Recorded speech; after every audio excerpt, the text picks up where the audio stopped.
அவர் எப்படியுமே அப்படிதான், சட்டுன்னு கோபம் வரும். அந்த கோபப்படுறவா அவர்கிட்ட வந்து சரணாகதி பண்ணி விட்டு அந்த கோபம் போயிடும். எங்கே போச்சுன்னே தெரியாது அந்த கோபம். பயந்துக்காதேங்கோ பயந்துக்காதேங்கோ, உங்களோட ஹஸ்தினாபுரத்தை நான் கங்கையில் தள்ள மாட்டேன்னு சொல்லிவிட்டார் அவர். அகங்காரிகளாக்கும். ஆனால் அது ஒன்றும் பார்க்காக்கி சரணாகதி பண்ணி விட்டா அவளை நான் காப்பாற்றணும் சொல்கிற அந்த ஒரு கிருப்பை, கருணா சமுத்திரம் அவர் பலராம சுவாமி. பால் நுரை மாதிரி இருப்பார், தாமரைப்பூடு உள்ளே இருக்கிற அந்த நூல் மாதிரி இருப்பார், ரொம்ப அழகாக இருப்பார், வெள்ளை வெள்ளையர்னு இருப்பார், சந்திரன் மாதிரி குழுகுழுன்னு இருப்பார். அந்த பகவானோட விக்ரமத்தை சூச்சிப்பிக்கத்தக்க விதத்தில் வலது பாகத்தில், அந்த நகரத்தோட வலது பாகம் கொஞ்சம் பொங்கி இருக்கு, இடது பாகம் தாழ்ந்து இருக்கு. அப்படி ஒரு ஸ்லோப்டு ரீஜன் மாதிரி இருக்கும் ஹஸ்தினாபுரம். ஏக குண்டல தரமதிசய வக்ரம் முசலாயுதஹல பிரஹரண சதுரம் ஆதிசேஷ அகிலாண்டாதாரம் தாசானுதாஸ் வினுத விக்யாதம் ஸ்ரீ பலராமமஹம் ஆஶ்ரயே.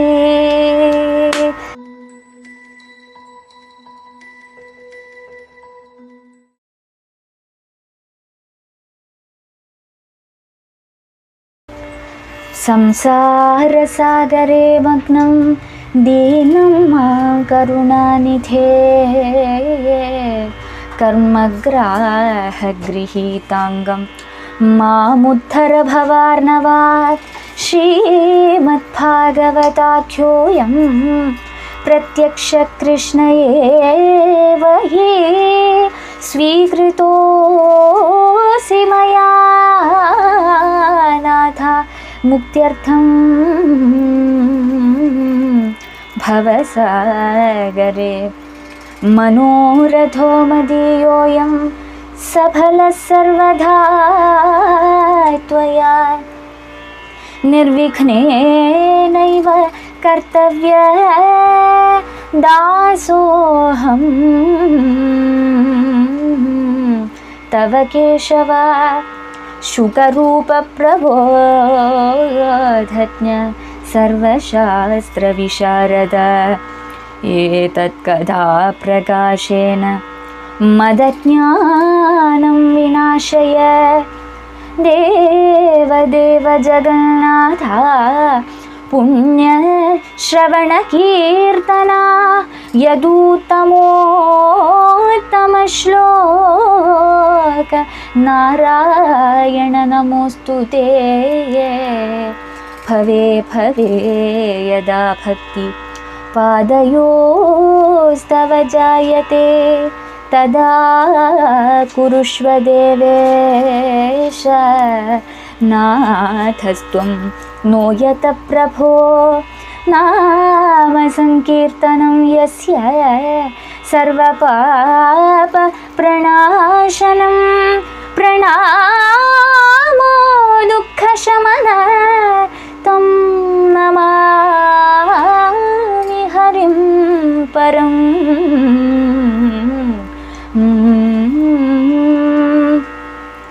नमो महावदान्याय कृष्णप्रेमप्रदायते कृष्णाय कृष्णचैतन्य नाम्ने गौरत्विषे नमः।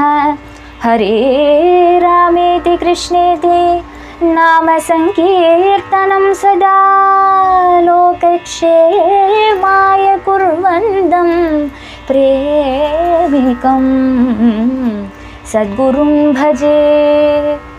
हरे राम राम राम हरे हरे हरे कृष्ण कृष्ण कृष्ण हरे हरे। गोपिका जीवनस्मरणं கோவிந்தா கோவிந்தா. உங்களை நாங்கள் எல்லாருமே சரணம் பிராபிச்சிருக்கோம். சரணம் பிராபிச்சவாளெல்லாம் காப்பாற்றக்கூடியவர் அல்லவா நீங்கள். இந்த கோபத்தை நீங்கள் உபேட்சிக்கணும். நமஸ்காரம் நமஸ்காரம் சொல்லி விழுந்து விழுந்து எழுந்திருக்கிறார் குருக்கள் எல்லாருமே. இப்படியெல்லாம் ஸ்துதிச்ச உடனே என்ன சம்பவிச்சது? ஸ்ரீ சுக உவாச்ச ஏவம் பிரபன்னை சம்விக்னைர் வேபமானாய நிர்பலஹ பிரசாதித சுப்ரசன்னோ மா பைஷ்டேத்யபயம் ததௌ மா பைஷ்டேத்யபயம் ததௌ ஏவம் பிரபன்னை. இந்த பிரகாரம் சரணம் பிராபிச்சவாளான இந்த குருக்கள் எல்லாம் சிரசுக்கு மேலே அஞ்சலி பண்ணிட்டு தண்ட நமஸ்காரம் பண்ணி எழுந்திருக்கிறா பலராம சுவாமி.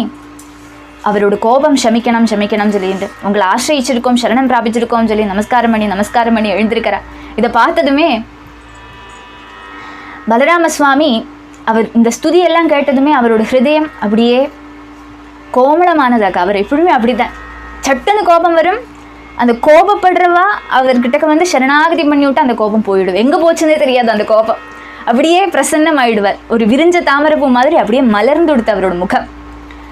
பயப்படவே விடாதேங்கோ, அபயம் சொல்லி விட்டார் அவர். மா பைஷ்டேத் அபயம் ததவு, பயந்துக்காதேங்கோ, உங்களோட ஹஸ்தினாபுரத்தை நான் கங்கையில தள்ள மாட்டேன்னு சொல்லிவிட்டார் அவர். அப்போ மகான்மாரோட கோபம் இவ்வளோதான் சொல்லி தெரிஞ்சுக்கணும். அவிவேகிகளை அனுகிரகிக்கிறதுக்காக தான் மகத்துக்கள் கோபிச்சுக்கிறேன்.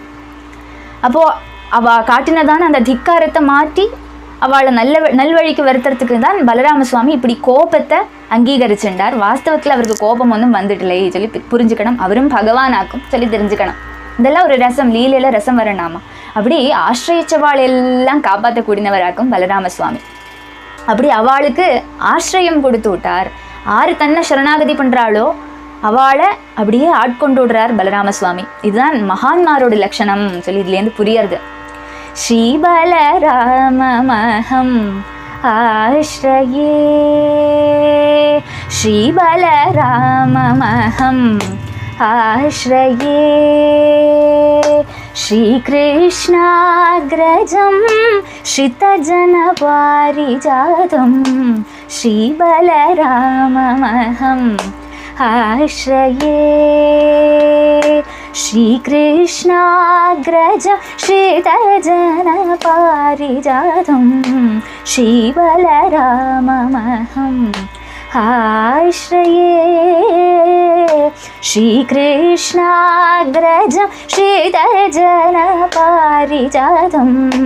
ஸ்ரீபலராமமஹம் ஆஶ்ரயே.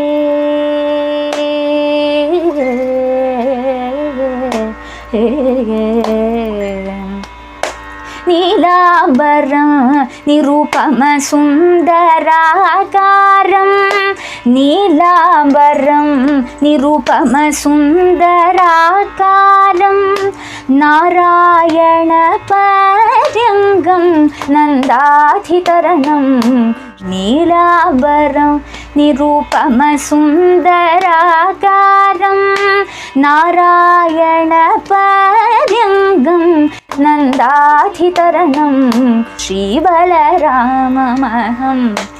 ஆஶ்ரயே, ஸ்ரீகிருஷ்ணாக்ரஜம் ஸ்ரிதஜனபாரிஜாதம், ஸ்ரீபலராமமஹம் ஆஶ்ரயே.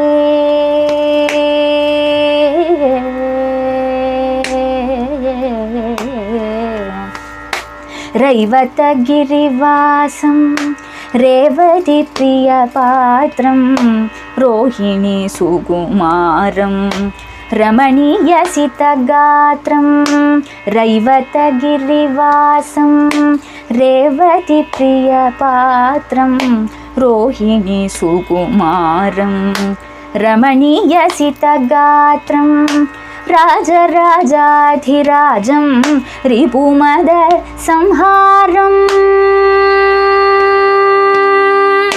பலராமம்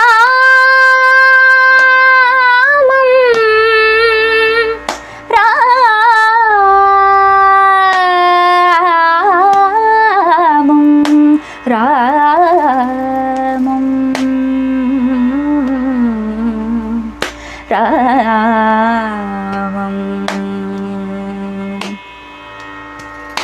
ராஜராஜாதிராஜம் ரிபுமத சம்ஹாரம் ராஜராஜாதிராஜம் ரிபுமத சம்ஹாரம் ராஜீவதள நேத்ரம் ராமம் கல்யாணதாமம் ராஜராஜாதிராஜம் ரிபுமத சம்ஹாரம் ராஜீவதள நேத்ரம் ராமம் கல்யாணதாமம் ஏககுண்டலதரமதிசயவக்ரம் முசலாயுதஹலப்ரஹரணச்சதுரம் ஏககுண்டலதரமதிசயவக்ரம் முசலாயுதஹலப்ரஹரணச்சதுரம் ஆதிசேஷமகிலாண்டாதாரம் தாசானுராஸ் வினுதவிख्यातं ஸ்ரீபலராமமஹம் ஆஶ்ரயே ஏககுண்டலதரமதிசயவக்ரம் முசலாயுதஹலப்ரஹரணச்சதுரம் ஆதிசேஷ அகிலாண்டாதாரம் தாசானுதாஸ் வினுதவிख्यातं ஸ்ரீபலராமமஹம் ஆஶ்ரயே श्रीकृष्णाग्रजं श्रितजनपारिजातं श्रीबलराममहम् आश्रये बलरामं रामं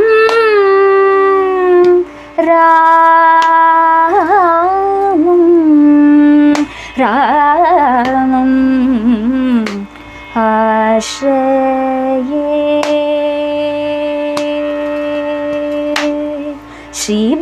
ஸ்ரீபலராமமஹம் ஆஶ்ரயே. பலராமசுவாமி பேரில் கர்நாடக சங்கீதத்தில் ஏதாவது கீர்த்தனம் இருக்கா சொல்லி நிறைய தப்பி பார்த்தேன். கூகுளில் எல்லாம் நிறைய பார்த்தேன். ஏன்னா எனக்கு கிடைக்கலை பலராமசுவாமியை பற்றி. மகான்மார் நிச்சயமாக பாடியிருப்பா, ஆனால் அதிகம் பிரசித்திக்கு வராததாக இருக்கும் இந்த கீர்த்தனங்கள் எல்லாம். இப்போ பலராமசுவாமி பேரில் கீர்த்தனம் கிடைக்கலையே சொல்லி கொஞ்சம் சங்கடம் இருந்தது மனசில். நமக்கு பாகவதத்தில் இந்த பாகத்தில் பலராமசுவாமியை பற்றி நிறைய லீலைகள் வரது இல்லையா. பரீட்சித்து கேட்டு வாங்கி கேட்குறார். சுகபிரம்மரிஷிகிட்ட கேட்குறார், பலராமசுவாமியோடு அந்த விக்ரமத்தை பற்றி, அந்த கீர்த்திகளை பற்றி எனக்கு சொல்லித்தரணும், அவர் பண்ணினதான லீலைகளை பற்றி எல்லாம் எனக்கு கேட்க ஆசையாக இருக்குது சொல்லி கேட்டு சுகபிரம்மரிஷிகிட்ட கேட்டு சொல்கிறார். கேட்டு வாங்கிக்கிறார் அந்த கதையை. அப்போ பலராமசுவாமியோட வீரிய குணங்களை பற்றியெல்லாம் அறுது பாடியிருக்க மாட்டாளா சொல்லி எனக்கு தப்பின்னு இருந்தேன்னு நான் கிடைக்கலை. அப்போ தோணித்து அவர் பேரில் நமக்கே ஒரு கீர்த்தனம் எழுதி விடலாமே சொல்லி தோணித்து குரு கிருப்பையால் அவரை பற்றி ஏதோ எனக்கு புரிஞ்ச மாதிரி பாகவதத்தில் இருக்கிற அந்த வாக்குகளையே உபயோகித்த ஒரு கீர்த்தனம் சுருட்டி ராகத்தில் போட்டேன். ரொம்ப அழகாக இருக்குது, அது கேட்குறதே எனக்கு சந்தோஷமாக இருக்குது. குரு கிருப்பையால் எல்லாமே முடியும். குருநாதரோட கிருப்பையால் எழுத முடிஞ்சது. அந்த கீர்த்தனத்தில் ஸ்ரீகிருஷ்ணாக்ரஜம் ஸ்ரிதஜன பாரிஜாதம், ஆசிரிச்சவாளுக்கு பாரிஜாத்தம் மாதிரி அவர். கல்பக தருவில் வரக்கூடியதல்லவா பாரிஜாத்தம். அந்த கல்பத்தருவுக்கு கீழே போயிட்டு ஆரொருத்தர் என்ன விரும்பினாலும் அது நடந்துவிடும். அதுக்கு கீழே போகிறவன் துஷ்டனா நல்லவனா ஒன்றும் பார்க்காது அந்த விருட்சம். அதனோட ஷாரில் அதனோட அந்த சாயில் ஆறு போய் உட்காந்து என்ன வேண்டாலும் அது நடந்துவிடும். அது மாதிரி பலராமசுவாமி முன்னாடி போய் சரணாகதி பண்ணி விடுற அந்த குருக்கள் எல்லாம் அவள்லாம் துஷ்டன்மாராக்கும், அகங்காரிகளாக்கும். ஆனால் அது ஒன்றும் பார்க்காக்கி சரணாகதி பண்ணி விட்டா அவளை நான் காப்பாற்றணும் சொல்கிற அந்த ஒரு கிருப்பை, கருணா சமுத்திரம் அவர் பலராமசுவாமி. அவரோட அந்த ஒரு தன்மை, அவரோட ஹிருதயம் எவ்வளோ கோமளமானது சொல்லி இதுலேருந்து புரியறது. நீலாம்பரம் நிரூபம சுந்தராகாரம், நீளமான அம்பரத்தை தரிச்சுட்டு இருக்கக்கூடியவர், நிரூபம சுந்தராகாரன் அவர். அவரோட அழகை உபமிக்கலாம் சொல்லி எதைத்தான் எடுத்து உபமிச்சாலும் அவரோட அழகை அது தனி அழகு, அது உபமிக்கவே முடியாது, அவ்வளோ அழகன் அவர். நாராயண பர்யங்கம் நந்தாதி தரணம், நாராயணனுக்கு பர்யங்கமாக இருக்கக்கூடியவர். சேஷசாயி சொல்லி பகவானுக்கு பேர் ஏன் வந்தது? சேஷனா அங்கே படுத்துட்டு இருக்கார் இல்லையா, பர்யங்கமாக தன்னையே அப்படியே போட்டுண்டு அதுக்கு மேலே பகவானை ஸ்ரீமன் நாராயணனை படுக்க வச்சுக்கிறார். நாராயண பர்யங்கம் அவர். நந்தகோபர் யசோதாமா முதலானவாளுக்கெல்லாம் ரொம்ப சங்கடம். அவள்லாம் அந்த விரகத்தில் அப்படியே தப்பிச்சுட்டு இருக்கிற சமயத்தில் ஒரு அமிர்த மழை மாதிரி அவர் விட்டார் இல்லையா. பகவானோட சந்தேஷத்தையும் வகிச்சுண்டு பலராமனையும் தான் எடுத்து வளர்த்திருக்கார் நந்தகோபர். பலராமனும் அவருக்கு குழந்தை தான். அப்போ அவரை பார்த்ததுமே, பலராமனை பார்த்ததுமே அவரோட மனசில் இருக்கிற எல்லா ஆதிகளும் நீங்கி கொடுத்து, அந்த சந்தாபம் எல்லாமே மாறி கொடுத்து, அப்படி எல்லாரோடும் சந்தாபத்தை தீர்க்கக்கூடியவராக இருக்கார் பலராம சுவாமி. ரைவதகிரிவாசம் ரேவதி பிரிய பாத்திரம். ரைவதகிரியில் வசிக்கக்கூடியவர் ரேவதி தேவி, அவரோட பாரியை. அந்த தேவிக்கு பிரிய பாத்திரமா இருக்கார் அவர். ரோஹிணி சுகுமாரம் ரமணீய சித்தகாத்திரம். ரோஹிணி தேவியோடு குழந்தையா இருக்கார். ரமணீய சித்தகாத்திரம், ராமன் சொல்லி அவருக்கு பேர். ரமணீயமானவர் அவர். சித்தகாத்திரம், வெள்ளை வெளியேர்ந்து இருப்பார். பால் நுரை மாதிரி இருப்பார். தாமரைப்பூவோடு உள்ளே இருக்கிற அந்த நூல் மாதிரி இருப்பார். ரொம்ப அழகா இருப்பார். வெள்ளை வெளியேர்ந்து இருப்பார். சந்திரன் மாதிரி குழுகுழுன்னு இருப்பார். ராஜராஜாதிராஜம், இப்படி எல்லாம் அழகா இருந்தாலும் கோமளமானவர் சொல்லி நினைக்கக்கூடாது. கம்பீரமா இருக்கக்கூடியவர். அவ்வளோ காம்பீரியம் உண்டு பலராம சுவாமிக்கு. ராஜாக்கெல்லாம் ராஜாவா இருக்கக்கூடியவர், ராஜாதிராஜனா இருக்கக்கூடியவர். ரிபுமத சம்ஹாரம், அவருக்கு எதிரின்னு ஒருத்தன் வந்துட்டான்னா அவனோட மதத்தை சம்ஹரிச்சு விடுவார் அவர். குருக்கள் எல்லாம் ரிபுவாக சிரமிச்சா ஆனால் முடியலை. அவளோட மதத்தை அடக்கினார் பலராமசாமி. அதே மாதிரி எவ்வளோ சரித்திரம் இல்லையா. அவர் எவ்வளோ அசுரன்மார, தேனுகன், பிரலம்பன், விவிதன், லிஸ்ட் இப்படி நீளமாக போயிட்டே இருக்கு. அப்படி எல்லாரோடும் மதத்தை சம்ஹரிக்க கூடினவர். ராஜீவதள நேத்திரம் ராமம் கல்யாணதாமம், விரிஞ்ச தாமரையோடு தளம் மாதிரி நீண்டதான கண்கள் உடையவர், அழகான தாமரை போன்ற கண்கள் உடையவர். அப்படி இருக்கிற அந்த ராமன் கல்யாணதாமன், எல்லா விதமான சகல விதமான கல்யாண குணங்களும் நிறைஞ்சிருக்கு. அதுக்கெல்லாம் ஆலயமா இருக்கார் பலராம சுவாமி. ஏக குண்டல தரமதிசய வக்ரம் முசலாயுதஹல பிரஹரண சதுரம் ஆதிசேஷமகிலாண்டாதாரம் தாசானுதாசி வினுத விக்யாதம் ஸ்ரீபலராமமஹம் ஆஸ்ரயே. ஏக குண்டலம், காதில் ஒரு குண்டலம் போட்டு இருப்பார் அவர். அதிசய வக்ரம், அதிசயமா இருக்கும் அவரோட முகம் பார்க்கறதுக்கு. விடர்ந்த தாமரை மாதிரி சிரிச்சுன்னு இருப்பார், பிரசன்னமா இருப்பார். முசலாயுதஹல பிரஹரண சதுரம், அவரோட ஆயுதங்கள் ஒரு கையில முசலம், ஒரு கையில ஹலம். இதை நன்னா பிரஹரிக்க தெரியும் அவருக்கு. ஆதிசேஷம் அகிலாண்டாதாரம், ஆதிசேஷன் அவர். காண கிடைக்கக்கூடியதான எல்லா சிருஷ்டி, எவ்வளோ அண்டம் சிருஷ்டியாக இருக்கோ எல்லா அண்டத்தையும் தன்னோட சிரசுகளில் தாங்கிட்டு இருக்கார். 1000 தலைகள் அவருக்கு. 1000 தலைகளில் கடுகு மாத்திரமா இருக்கு அந்த அண்டங்கள் எல்லாமே. எல்லாத்தையும் தரிச்சுட்டு இருக்கார் அவர். அப்படி இருக்கிற அவர், விக்கியாதனான அவரை நானும் வணங்குறேன்னு சொல்லிட்டு ஒரு கீர்த்தனம் குருகிருப்பையால் எழுத முடிஞ்சது. அவரோட அந்த கல்யாண குணங்கள் அதை எவ்வளோதான் வர்ணிக்க முடியும், நமக்கு வர்ணிச்சு மாளாது. ஆனாலும் ஒரு அட்டெம்ப்ட், பகவானுக்கு ஒரு சமர்ப்பணம். அதுக்கப்புறம் என்னாச்சு, இப்படியெல்லாம் அந்த குருக்கள் எல்லாம் பகவானை ஸ்தோத்திரம் பண்ணறா. சிரசுக்கு மேலே கை குபிச்சுண்டு ஸ்தோத்திரம் பண்ணறா. உடனே பகவானோட ஹிருதயம் அப்படியே மாறி எடுத்து அபயம் சொல்லி விட்டார். அதுக்கப்புறம் அந்த ஹஸ்தினாபுரத்தோட அடியிலேருந்து ஹலத்தை எடுத்துட்டு விட்டார். நார்மல் ஆகிட்டார் பலராம சுவாமி. அப்படி வா வழிக்கு சொல்கிறார் அவர். എന്നിട്ട് என்ன ஆகிறது, அந்த அப்படியே விட்டு விட்டார் அந்த ஹஸ்தினாபுரத்தை. இப்போவும் அந்த ஹஸ்தினாபுரம் இப்போவும் அங்கே போய் பார்த்துன்னா இப்படி சரிஞ்சிருக்கும், ஒரு ஸ்லோப் மாதிரி இருக்கும் அந்த ரீஜியன். ஏன்னா அவர் பிடிச்சி இழுத்தது அது இப்போவும் அப்படியே தான் இருக்குது ஹஸ்தினாபுரம். அப்படி ஹஸ்தினாபுரத்தை கங்கையில் தள்ள மாட்டேன்னு சொன்ன உடனே எல்லாருக்குமே சந்தோஷமாயிடுத்து, சமாதானம் ஆயிடுத்து. உடனே துரியோதனன் என்ன பண்ணினான், விறுவிறுன்னு போய் எல்லா விதமான காரியங்களும் தயார் பண்ண ஆரம்பிச்சு விட்டான். துரியோதன பாரிபர்ஹம் குஞ்சரான் ஷஷ்டிஹாயனான் ததௌச்ச 12 சதான்யாயுதானி துரங்கமான் ரதானாம் 6 சஹஸ்ராணி ரௌக்மாணா சூரியவர்ச்சசாம் தாசீனாம் நிஷ்ககண்டீனாம் சஹஸ்ரம் துஹித்ருவல்சலஹ துரியோதன பாரிபர்ஹம் குஞ்சரான் ஷஷ்டிஹாயனான். துரியோதனன் என்ன பண்ணறான், உடனே ஷஷ்டிஹாயனான் 12 சதானி குஞ்சரான். துரியோதனன் 60 வயசு உடையதான ஆயிரக்கணக்குக்கு 1200 சொல்றாங்க, 1200 ஆணைகளை அப்படியே எடுத்துட்டு வரான்.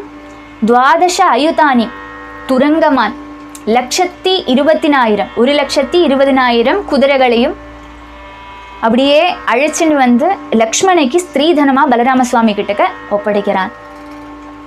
அதுக்கப்புறம் என்ன கொடுக்கறான்? அதுக்கப்புறம் கொஞ்சம் காரியங்கள் கொடுக்கறான். ஸ்வர்ணத்தால உண்டாக்கினதான சூரிய கிரணங்கள் மாதிரி பிரகாசிக்க கூடினதான 6000 தேர்களாம், பதக்கம் முதலான ஆபரணங்களால அலங்கரிக்கப்பட்ட 1000 தாசிகள், இப்படி இத்தனையும் சம்பத்தை ஸ்திரீதனமா லக்ஷ்மணைக்குன்னு துரியோதனன் புத்திரீவல்சலனான துரியோதனன் சாம்பனுக்கும் லக்ஷ்மணைக்கும் கொடுத்து அனுப்புறான். प्रतिगृह्यतु तत्सर्वं भगवान् सात्वदर्शभः ससुत सस्नुषप्रायात् सुहृद्भिरभिनन्दितः प्रतिगृह्यतु तत्सर्वं भगवान् सात्वदर्शभः तत्सर्वं प्रतिगृह्य இதெல்லாம் ஸ்வீகரிச்சுண்டு பக்தாள்ல பரம பிரேமத்தோடு கூடின பகவான் ஆனந்த பலராம சுவாமி இந்த ஸ்திரீதனத்தையும் ஸ்வீகரிச்சுண்டு புத்திரனான சாம்பனையும் புத்திர பாரியையான லக்ஷ்மணையையும் அப்படியே கூட்டிண்டு குலவிருத்தன்மாரால சூழப்பட்டுண்டு திரும்பி துவாரகைக்கு வந்து சேரறார். தத பிரவிஷ்ட ஸ்வபுரம் ஹலாயுத சமேத்ய பந்தூன் அனுரக்த சேதசஹ शशंस सर्वं यदुपुङ्गवानां मध्ये सभायां कुरुषु स्वचेष्टितं ततः प्रविष्ट स्वपुरं हलायुधः ततः हलायुधः स्वपुरं प्रविष्टः. भगवान बलरामन இதெல்லாம் அழிச்சுண்டு சாம்பனையும் லக்ஷ்மணையும் அழிச்சுண்டு துவாரகைக்கு வந்து சேரறார். அங்கே அவர் வரலையே, இன்னும் வரலையே, பலராம சுவாமி வரத்துக்கு நேரமாச்சே, அவருக்கு என்னாச்சோ சொல்லி அப்படியே படபடப்போடு இருந்துட்டுருக்கா பந்துக்கள் எல்லாருமே. அவர் வந்ததுமே அவளுக்கு எல்லாம் மனம் அப்படியே குளிர்ந்து கொடுத்த சந்தோஷமாச்சு. எது சிரேஷ்டால எல்லாரையும் கூட்டறார் பலராம சுவாமி. மகாசபையை கூட்டி குருக்களோடு அங்கே போனப்போ என்ன சம்பவிச்சதுன்னுள்ளது எல்லாம் ஒரு காரியம் விடாக்கி அப்படியே சொல்லறார் பலராம சுவாமி. என்ன நடந்தது, எப்படி சாம்பனையும் லக்ஷ்மணையும் அவர் கூட்டின்னு வந்தார் சொல்கிற அந்த கதையை அந்த சபா மத்தியத்தில் வச்சு சொல்லறார் பலராம சுவாமி. அதெல்லாம் அப்படியே ஆனந்தமாக கேட்குறார் துவாரகாபுரவாசிகள். அத்யாபி ச புரம் சேதத் சூச்சயத் ராமவிக்ரமம் சமுன்னதம் தக்ஷிணதோ கந்தும் யாமனுத்ருஷ்யதே அத்யாபி ச புரம் ஹேதத். ராமன் பண்ணினதான இந்த ஒரு விக்ரமம், பலராம சுவாமியோட இந்த அழகான லீலை இன்னைக்கும் ஹஸ்தினபுரத்தில் அந்த இடத்துல போய் பார்த்துருந்தா நமக்கு கண்ணால் நமக்கு பார்க்கலாம். ஹஸ்தினபுரம் அப்படியே சரிஞ்சிருக்கு. அந்த பகவானோட விக்ரமத்தை சூச்சிப்பிக்கத்தக்க விதத்தில் வலது பாகத்தில், அந்த நகரத்தோட வலது பாகம் கொஞ்சம் பொங்கி இருக்கு, இடது பாகம் தாழ்ந்திருக்கு. அப்படி ஒரு ஸ்லோப்டு ரீஜன் மாதிரி இருக்கும் ஹஸ்தினாபுரம். சமமாக இருந்த பிரதேசம் அப்படி ஸ்லோப்பாக எடுத்து, ஏன்னா அவர் அன்னைக்கு இழுத்தனால இன்னைக்கும் கங்கையில் விழுந்துடுமோ சொல்லி தோன்ற மாதிரி இருக்காம் ஹஸ்தினாபுரம். அதை சொல்லறார் சுகபிரமர்ஷி. அதோட இந்த அத்தியாயம் முடிஞ்சது. இது ஸ்ரீமத் பாகவதே மகாபுராணே தசமஸ்கந்தே உத்தரார்த்தே ஹஸ்தினாபுராகர்ஷண रूपसङ्कर्षण विजयो नाम 68तमोऽध्यायः समाप्तः. सदा सर्वत्र गोविन्दनाम संकीर्तनं गोविन्दा गोविन्दा.